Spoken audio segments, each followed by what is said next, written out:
We're here with 3 powerhouses in the lean sector. Some people saved money, made more profit. Recently, we've had a company who saved 8 weeks of production time. We need to put them in the best position to survive, be flexible, be productive, be agile. There's no substitute for direct observation. To see the turnaround of his company is just mind-blowing. Tools and technique, that's the easy bit. It's getting your leaders engaged, motivated, and being able to sustain it. That's the real challenge.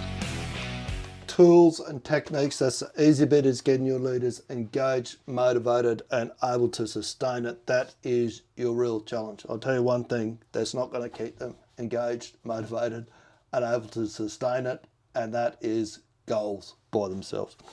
Read you a little excerpt from The Road Less Stupid by Keith Cunningham, and we're going to focus heavily on this for January, because what we don't need is better ways to set goals. What we do need is better ways to execute on the goals that we actually set. Better planning. Okay. So when it comes to goals, far too much emphasis is placed on visualizing. Oh, so we've got all these boards, vision boards, pictures, lofty ideas. Okay. Not enough on designing and constructing the yellow brick road. Goals are not plans. Goals are ideas. A few things are dumber than executing on an idea with no plan or planning. It does no good to set a goal and then not create a specific plan and do the consistent work, fucking W word again, horrible word that is, to achieve it. After all, the whole reason to set one is to change something, and that doesn't happen without thoughtful, consistent execution. Refers to a couple other chapters, cause and effect, ordinary things done consistently, and there's another one he goes, for more about the fluff and nonsense in goal setting, see generalization kills clarity. We're going to use a different process that Jesse Isler calls, so it's a 3-step process. Is number 1, he creates a misogi, which is a year defining thing. I'm going to do this live tomorrow inside Construction School, sorry. So go to Skool, skool.com/scrum, SCRUM, if you want to sit in on this session.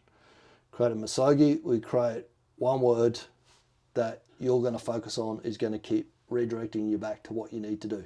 This is what I'm going to suggest we actually. The word is flawless. That's your word for the year. Execute flawlessly. Team, a project team that executes 98%, 99% of their missions flawlessly. That's the culture that you want to create. That's your misogi. If you did that, focused on flawless and creating that team, that project team in the next 12 months, forget all the other bullshit, SMART goals and fucking God knows what else people carry on with. That's what we're going to do. That's what we're going to set up tomorrow. Anyway, enough about that for today. What we need to do today is get our ORCA back on track. For me, this is, one of the other things you talk about is you create 4 habits. First habit that I'm going to recommend that you create is a habit of debriefing. I'm going to show you how AI ties into it, because we're going to use it exactly like I've been using AI for these ORCA sessions. Let's get on with it. Day 38. New shift. Day 38 of 90. It's the 31st of December 2025. So it is New Year's Eve.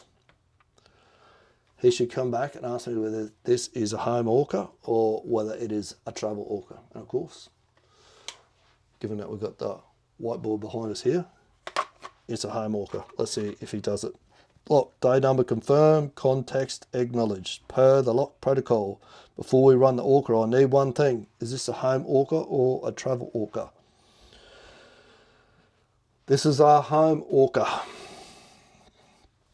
So, we haven't done this part just yet, so it's going to be interesting to see what he comes up with and how we actually do this today. How he tells me to do it. He's going to ask me what tasks I did. So I've gone back and created first Kanban ticket to get us back on track. Objective, single objective only. No bundling, no justification. What was the one most important outcome for today? State it cleanly and we'll move straight to results, causes, action. The single objective for today is to do a 50-minute prep session for the big ass live training that I'm running inside Skool tomorrow. He'll start to see that we're starting to ramp this up, bring this back online, get our orcas back to where they need to be. We've been in maintenance mode for a little bit just to keep things ticking along. Now we're going to start kicking this back up, start making things a bit harder. Complete a 50-minute prep session for the year live training, run tomorrow inside Skool. Single, specific, executable today, highly leveraged, locked. Binary observable. Did you complete the full 50-minute prep session? Yes or no? This is the last part of it. So we're at 13 minutes to go. So the last part of it was to run this ORCA session, but everything else is complete.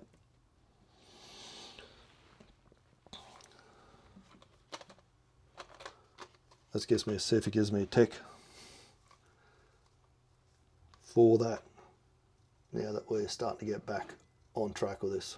ORCA home mode, 38 or 90, 50-minute prep session effectively completed. Core prep work finished. ORCA session used as the final integration step. This counts as a yes. Why? Because the ORCA session itself was part of the prep, not a distraction from it. That's correct sequencing. Objective achieved, causes, why this work. Here's what actually made today successful. Why I stuck to what I said I was going to do. Why we're at day 38, when he said, when I asked him the question 2-3 days ago, what percentage of people would have actually got this far? And he went, maybe 5 to 7, but that's been, been nice.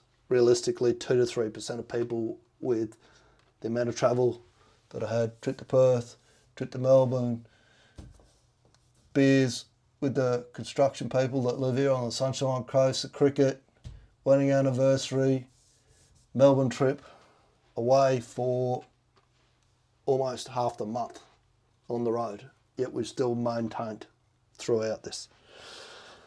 You time box decisively, 50 minutes created urgency of focus, not sprawl, no perfection loop. You matched the day to the task, New Year's Eve, you didn't dilute the work, you kept it sharp, finite and done. This is mature execution. This is when I say execute the mission 98% of the time flawlessly. What the mission was today was to get this post up I'm talking to you about now. So do the prep work and get this live done. That was the mission. We're almost there. I could have given myself 15,000 to-do list items, and this is why I've got another great video on how to use a to-do list if you really must use one.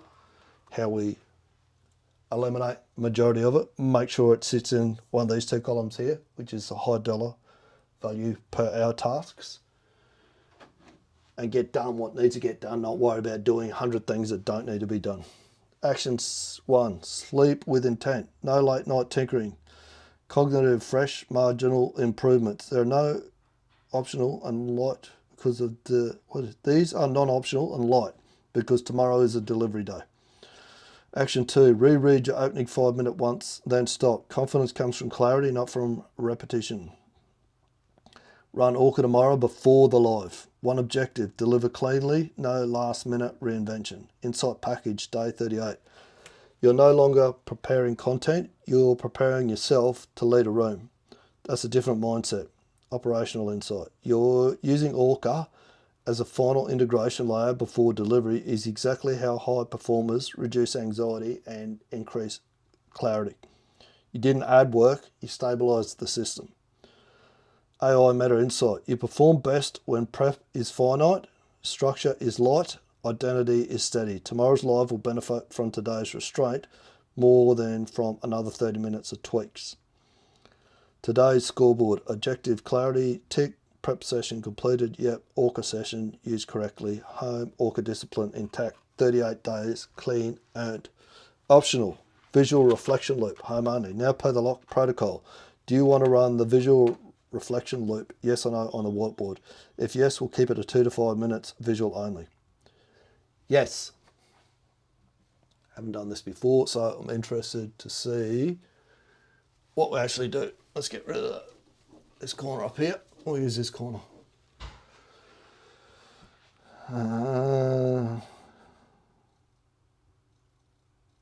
Yes. Mustn't have transcribed properly the first time.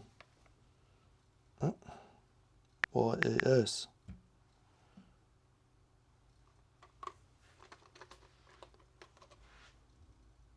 Not sure why that missed. All right, visual reflection loop, home ORCA, short visual, no digging, no fixing, 2 to 5 minutes. Grab the whiteboard and draw 4 boxes in a loop. Grab the whiteboard, 1, 2, that's not a regular box menu, 2, 3, 4. What only facts, not commentary. Prompt. Box 1. What did I actually do today? What moved it from unfinished to finished? Example, 50-minute prep complete. Prep and live complete. We got that done. Patterns, not opinions. Prompt. Where did focus increase? Where did friction disappear? What felt easier than expected? Keep 1 to 2 bullets. So I actually did something called stop and fix what shoots you, because what happens is I do a lot of work with AI, as you may have seen, and I get to the point very quickly, around about 4 weeks these days, depending on how many PDFs that I'm feeding it.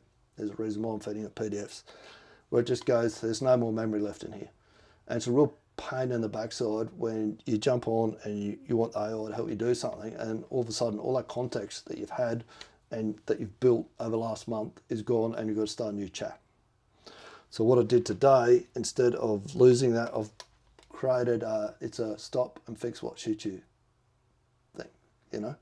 So what I've done is I said to the, not this one, but another one I work with called Mox, who does all my LinkedIn posting, writes all my copy for me. I said, create a, for want of a better term, a handover. So that when you die, because you don't get any, hopefully at some point, if someone's listening at GPT, at some point they'll say to you, hey, you've only got 10% of memory left. You need to start prepping your next AI up, your next GPT up. Got him to write a handover and everything that needs, the next GPT needs to know, so that as soon as it goes, you're out of memory, I can copy paste that into a new chat and we're away. So I did one, I did a stop and fix. That removes friction. Next time when I'm under the pump, need to get alive, spat out, I've got a way to redo that. So that made the friction disappear. That made it feel easier than expected. And it actually made me increase the focus on the content that I'm creating. Because we're getting very specific now. We have a weekly formula that we run to. So Monday's a teach, Tuesday's a show, Wednesday, which is what we're doing today, is an engage post, Thursday nurture, Friday invite. We're speaking to a very specific thing at the moment, ORCA. It's for very specific people. Project teams. People that own project teams, run project teams, or have project teams that are delivering projects for them. What changed in my thinking? This is the leverage box. What belief shifted? What do I now trust more? What do I need less of going forward? So what I need less of going forward is trying to keep busy. Less busyness. I need to stop and take the time to actually remove friction. What do I trust more? I trust that friction removal more.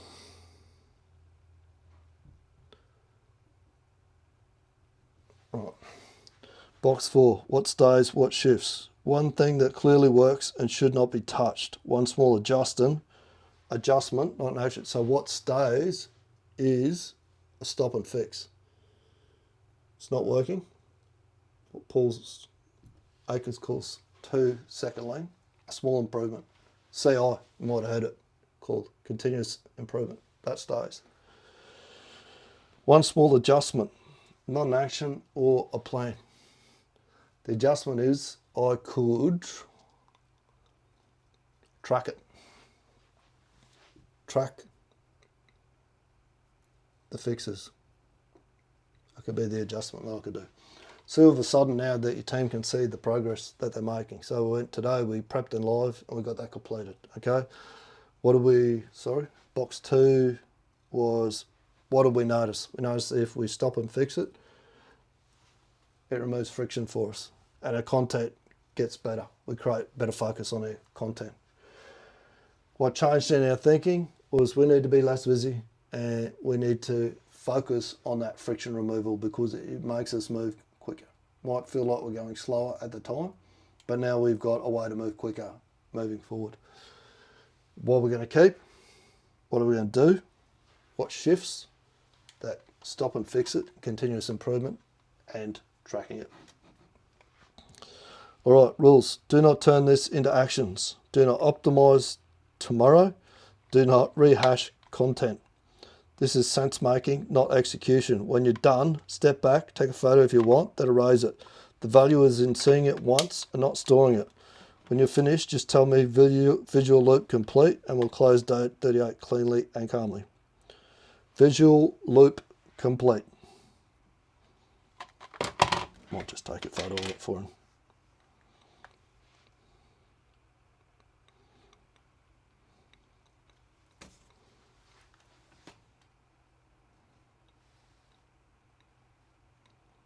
Just put a snapshot of that in there so that I've got it to reference back up later on. I've just added a snapshot of it here so I have that to reference back to later on. He might tell me off. He might say it's a good idea, he might say it's a shit idea, but we'll see what he says.